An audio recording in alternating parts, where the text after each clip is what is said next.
And this is a nice, I use this A with the circle around it like other anarchists do, but I put no masters, no slaves. Some of them put no gods, no masters. But I prefer to look at it as what real anarchy means. No masters and no slaves. There's no ruling class and there's no slave class. This is a great meme I found online. It says, I am me. I am free. I declare my independence as a sovereign human being. I do not consent to be governed. I commit no crime as I harm no other. I do not subscribe to labels or dogmatic ideologies. I treat everybody as a brother or sister. That's what an anarchist is. That's what a real anarchist is.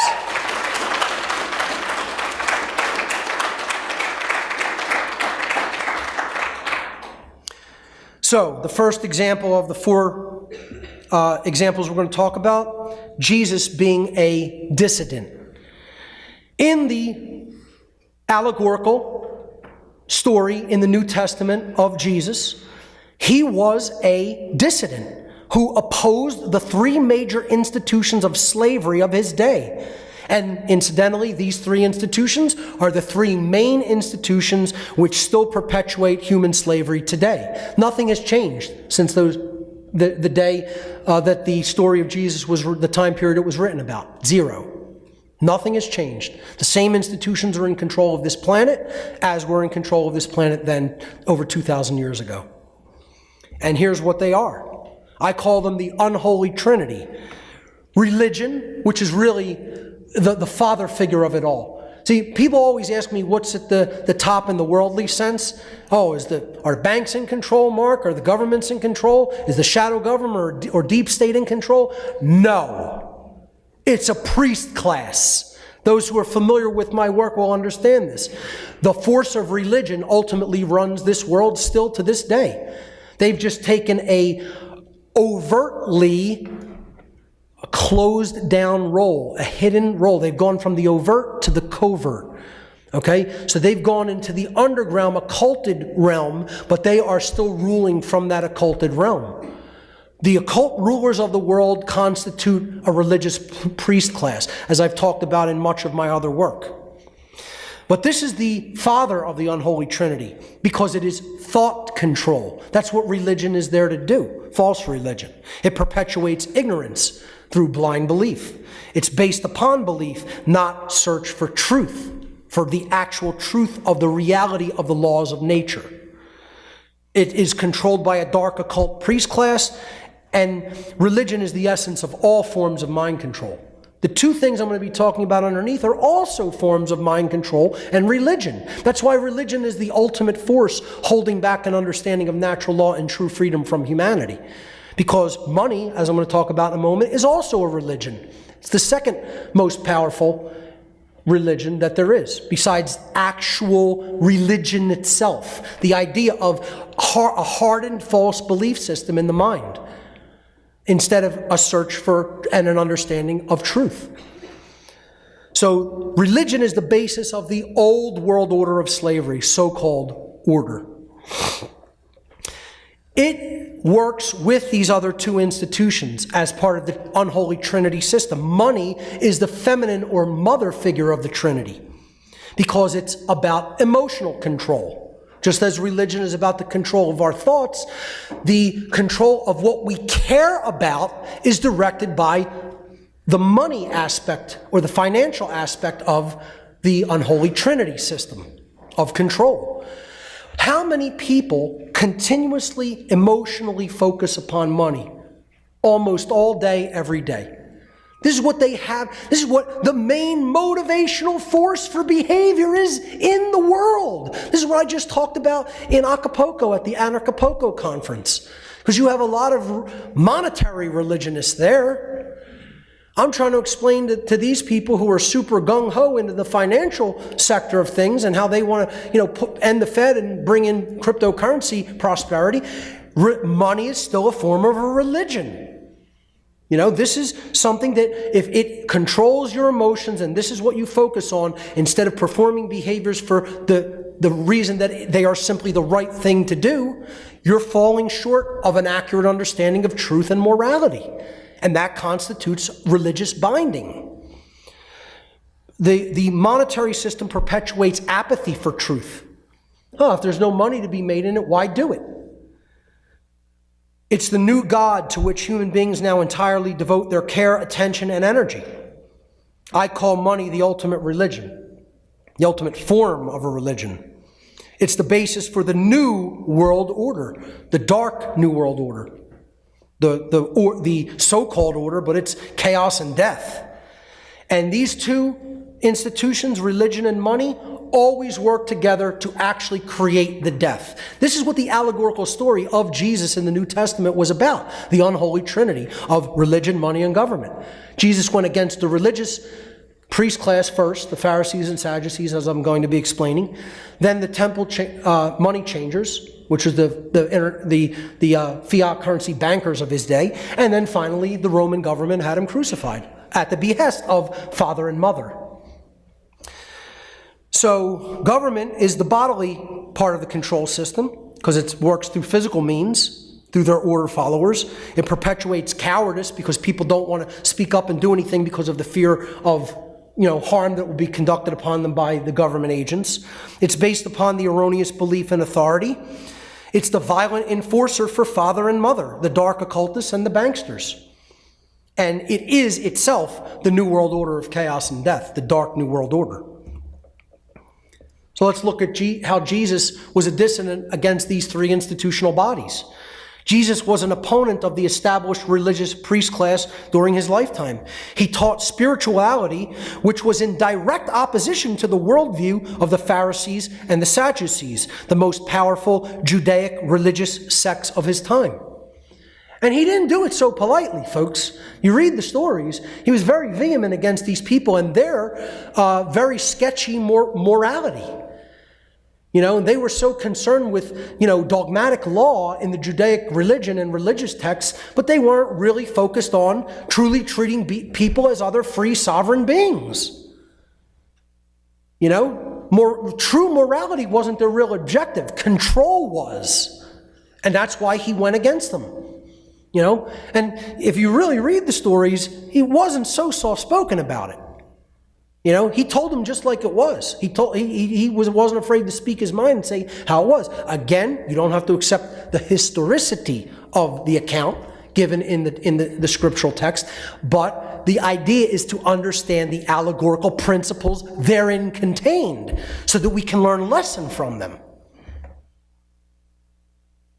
Jesus spoke out against the monetary powers of his day. He even took physical action against them in the famous biblical story where he drove the money changers from the temple in Jerusalem. And the money changers were the equivalent of the monopolistic banking institutions of his time. You can compare them almost to the Federal Reserve System, if you will, or the other central banks. He wasn't afraid to take out a switch and whip people in the ass if he had to. Because what they were doing was completely immoral, and it was fraudulent, and it was harming other people of their hard-earned resources, etc. And it was defrauding them mentally and spiritually as well, placing value upon money when it was supposed to be about morality. Jesus spoke out against the so-called authority of the Roman government, which was the most powerful governmental institution on earth in his time. Government was the institution which eventually convicted Jesus as a, quote, enemy of the state and ordered that he be murdered by crucifixion. So, he often said, render to Caesar that which is Caesar's, which is, people think that's so soft. He's talking about, let them have their crap. That's crap. And don't have anything to do with their crap. That's what he was saying the equivalent of in that type of language. People think it's a soft way of saying it, but in his time it would have been like, to hell with the government. Let idiots believe in that shit. Understand what is really, quote unquote, of God, meaning natural law, meaning true, objective, inherent, cosmic, universal morality, which is what he was attempting to teach people. Unfortunately, even with the power of the allegorical teachings, whether you believe he was an actual, rabbi of that time period and geographic location, or whether you think it was just a story written by human beings to try to attempt to convey morality to others, it didn't really work out so well, did it? Because we haven't been liberated from slavery yet. We're still in the same human condition that the people of that time were in then. Nothing has changed, which is why we have to step up the effort of the great work. Through the allegorical story in the New Testament, we see how all the institutions of slavery of Jesus' time, the same institutions of slavery that exist today, colluded to have him murdered with the consent of the brainwashed population. The government, the religious institutions. Here you have the religious and governmental institutions together, depicted in a cinematic portrayal of the events as depicted in the New Testament. And then Jesus was finally the murder was actually performed by the police of his time, the Roman centurions. I say to traditional Christians all the time, you do realize the police murdered Jesus Christ, do you not? And they look at me like I have snakes growing out of my neck, and big, huge, antelope horns coming out the top of my head. And I'm like, how could you read the same text that I just read and not understand that the murder of Christ was conducted by a collusion of religion, money, and governmental powers? And the actual assassination / murder / execution was conducted by the police that followed their orders to do it. How could people who claim to be adherents to the Christian religion not understand that allegory? It's unfathomable to me that they cannot recognize the Roman centurions were the police and military of the Roman Empire during that time period. And if they were given the orders to do this and did it because they were following orders, people think that wouldn't happen today. If Jesus existed today and the police were commanded to murder him on command, they would do it in a heartbeat. Without questioning the motives of their masters one iota. And yet, people who call themselves Christians can't see it. They're a joke. They're fake-ass Christians, and they're a joke.